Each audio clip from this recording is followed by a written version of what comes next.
if he didn't fire that weapon, why did he go exactly to the position of the cartridge where the guy was kneeling, as he put it? That the guy was kneeling here and this is the cartridge. So how did he know all that? Where did he get all that information from? So I ordered my troops to jump into the vehicle and we drove off and left. Yeah, and I was fuming at that time. When someone says this is someone who is an infiltratee, it means that is a dissident that we're using. Yeah, he means that the person has been, let's say, you have 10 dissidents around. Okay. And you have got 2 people that are not dissidents, but are acting as dissidents. So that's what he was talking about. Oh, this guy is just not a dissident, but is acting as a dissident. It's just there. But it means these people were just doing exactly what they had been asked to do, killing. Yeah, so when tourists disappear, so one would have said probably it was one of these pseudo groups who did it.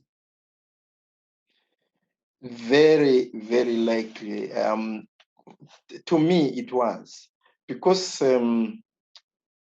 more than anything else, these people were never found.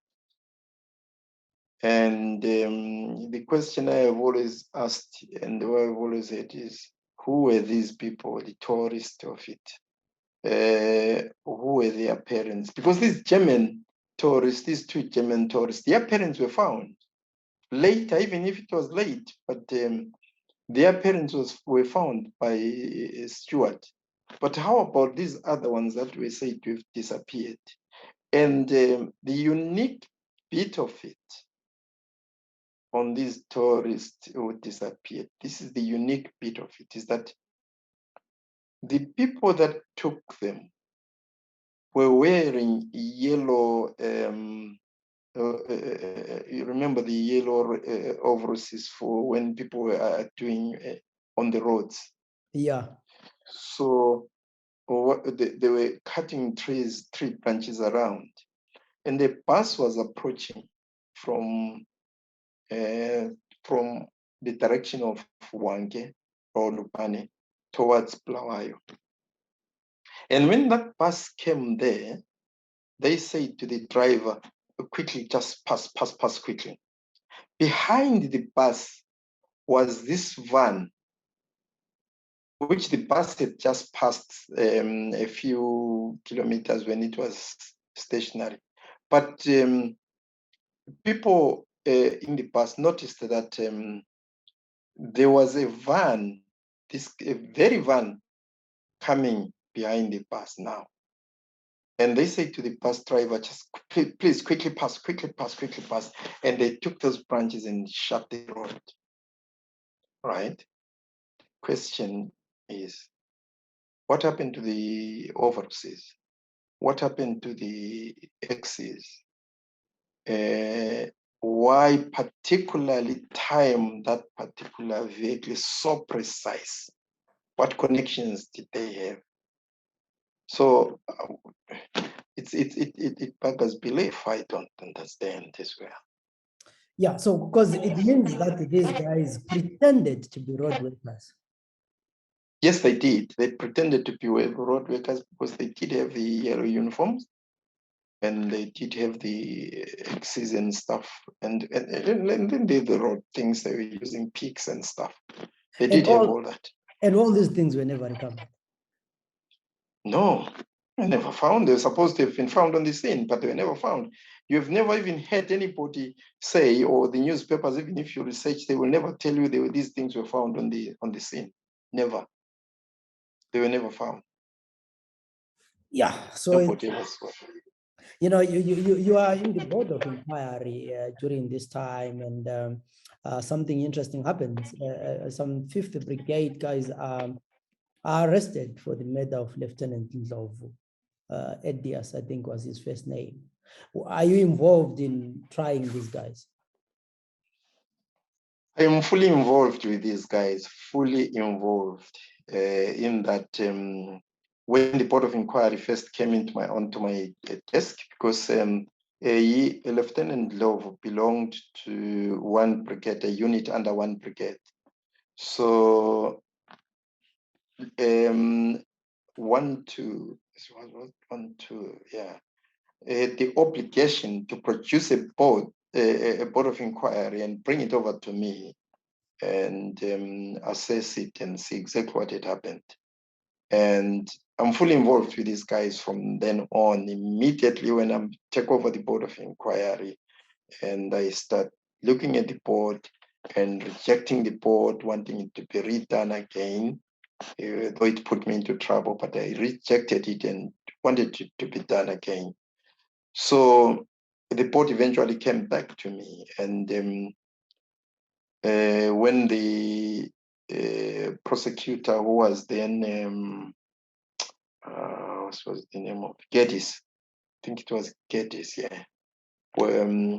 He eventually, when the whole thing was being compiled, they took in the Board of Inquiry. If you look at the initial printing of the Chronicle, that board appears, but then I don't know where the copies went to eventually. So they took in and used it as evidence, and the rejection of the board and all that. So I was then asked to take these guys every day to Trade Gold Building. Every day I would wake up in the morning when their court cases are on, they would be carrying their bags and I would take them to Trade Gold Building and bring them back after the trial. So you spend most of your time with these guys. Do you talk to them? What kind of a relationship do you have with them? I tried to stay as neutral as possible because what you must understand, Ndebele, is that period of time was very sensitive, and you could die for just a small thing. Look at, for example, let me give you something that happened. I signed a Board of Inquiry. This Board of Inquiry was supposed to have been signed by Magama. It was in the absence of Chinenge at that particular time. And when Chinenge was away, Magama was acting.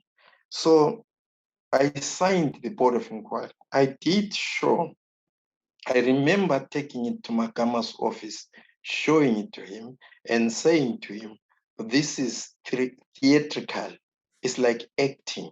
It's not, there's nothing true here. It's all rubbish. These statements are not true. And Magama said, do what you want to do. If you reject it, I'll support you. So I signed my name, PP, I signed my name under it. So when I signed that, and these guys were locked in, Chinenge came in. And when that publicity came, that the Board of Inquiry was rejected, Chinenge went mad, and even threatened that I will lose my job.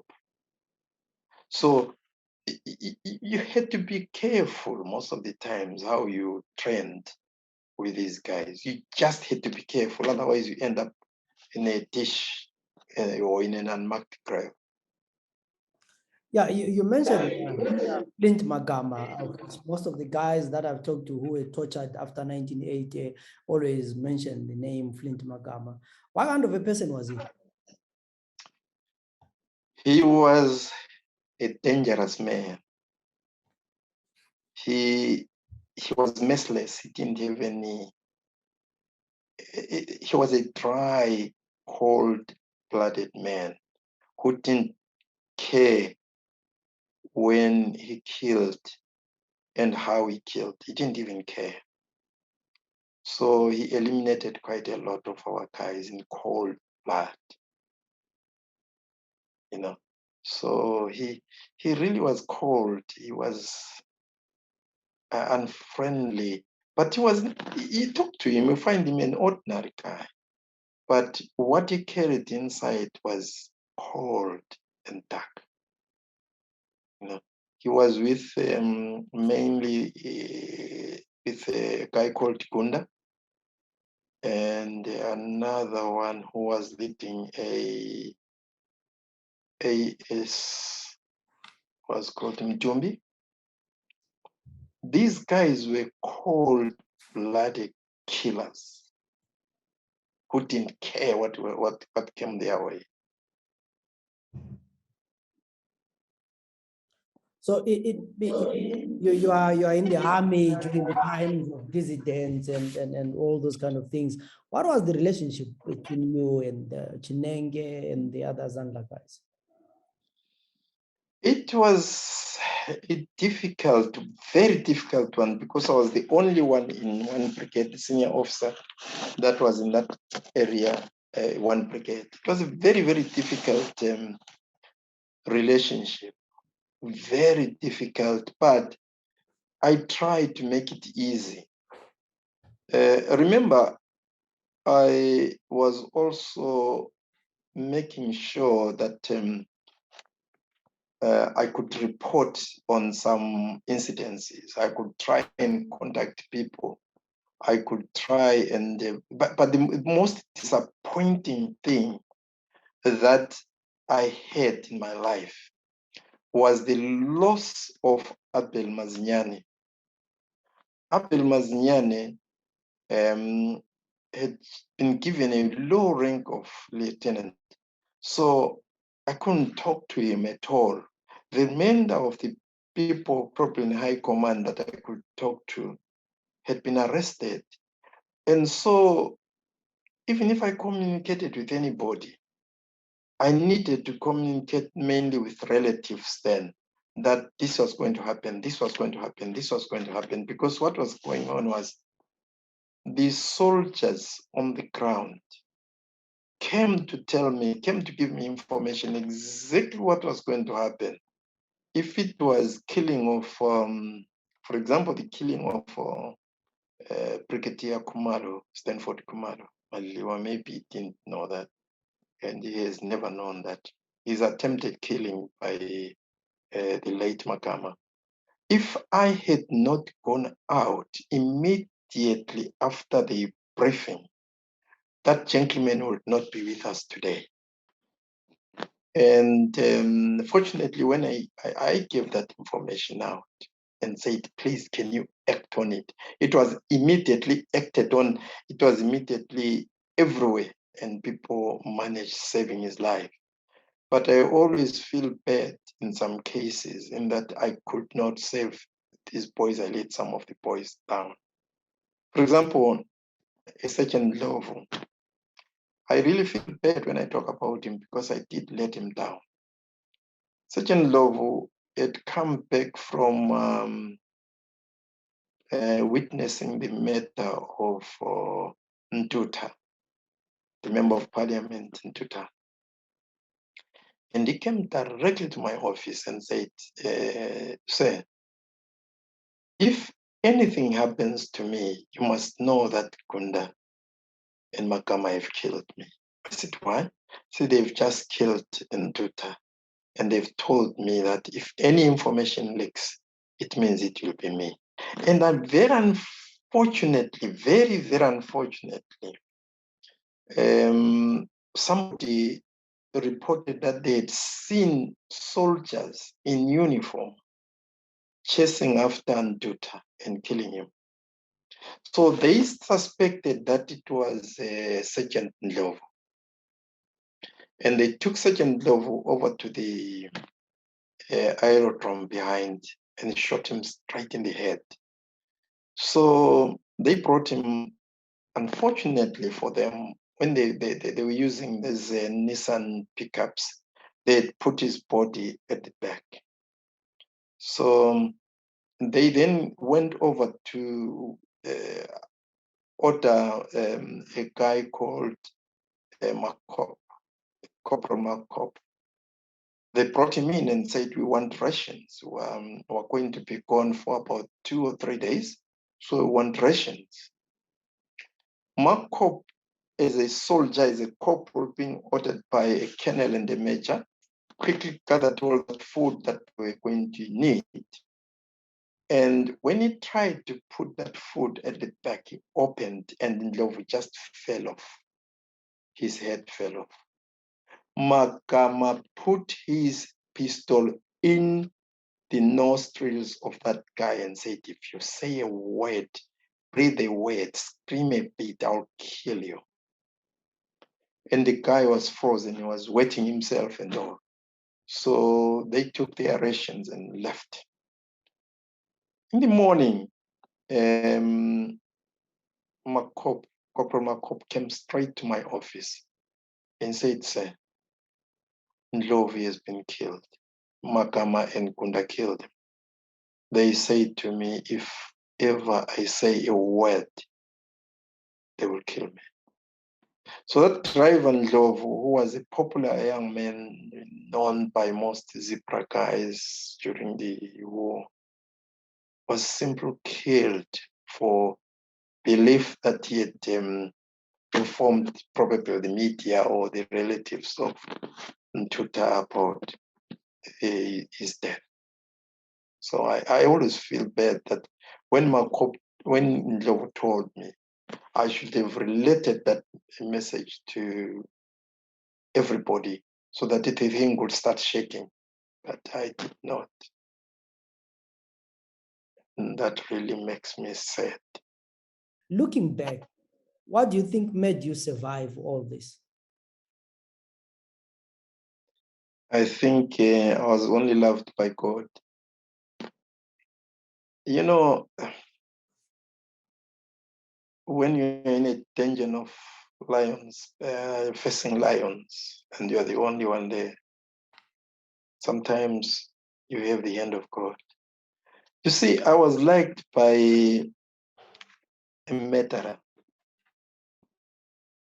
For very strange reasons, the murderer liked me. He protected me. I up to now I don't understand why and how and why he protected me, but he did protect me. This is Colonel Makama. Protected me even from the brigadier. Protected me and seemed to like me. You know, that was the period you are talking about, Mr. Ndebele, is a period that disintegrated ZPRA, that made ZPRA elements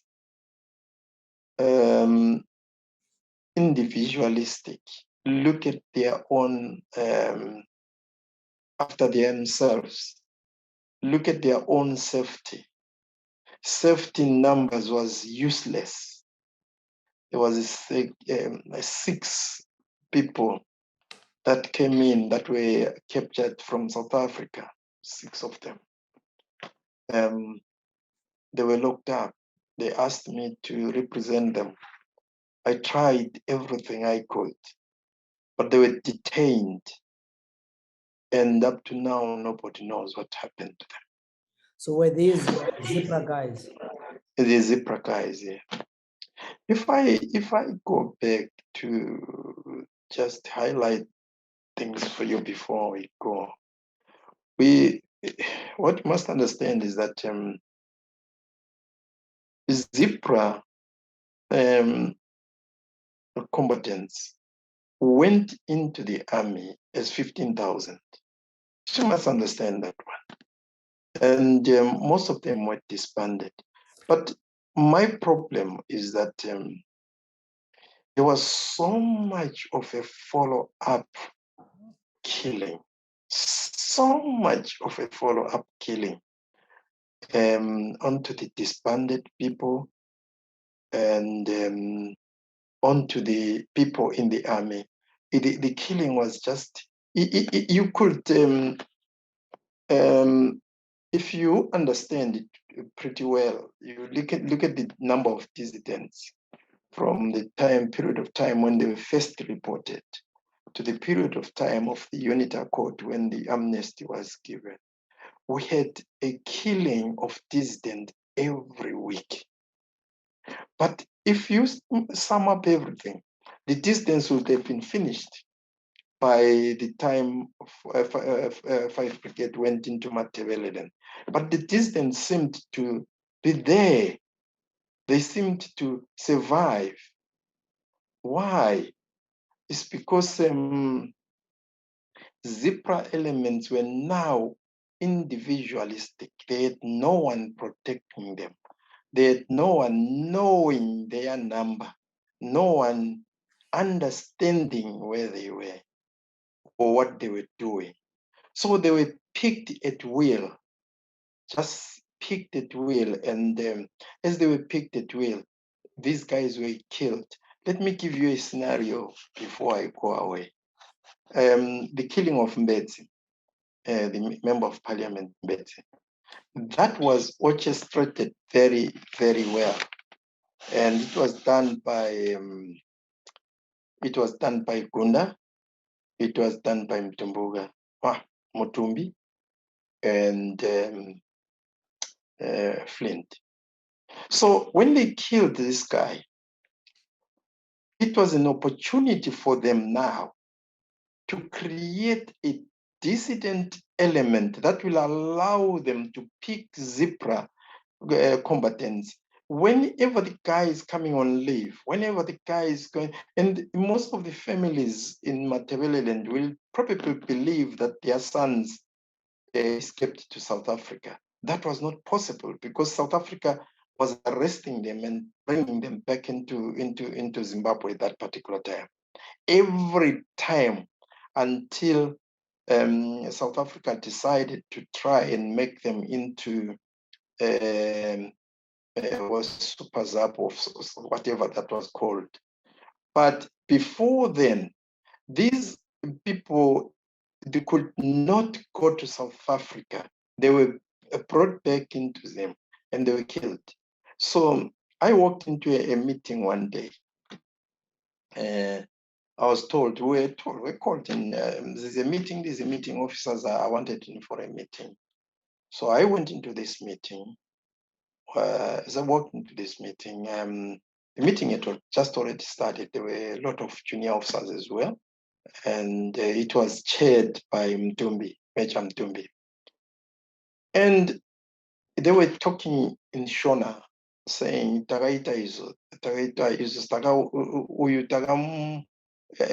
we have taken that one to this place. We finished Nambeti. That thing Yambeti, we finished it. But at the moment, we're dealing in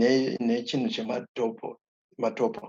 So what we are doing is, what they were actually saying in that meeting before I was booted out was that they were killing ZPRA, taking ZPRA combatants out, arming them, and then shooting them, and then tracking them around as dissidents.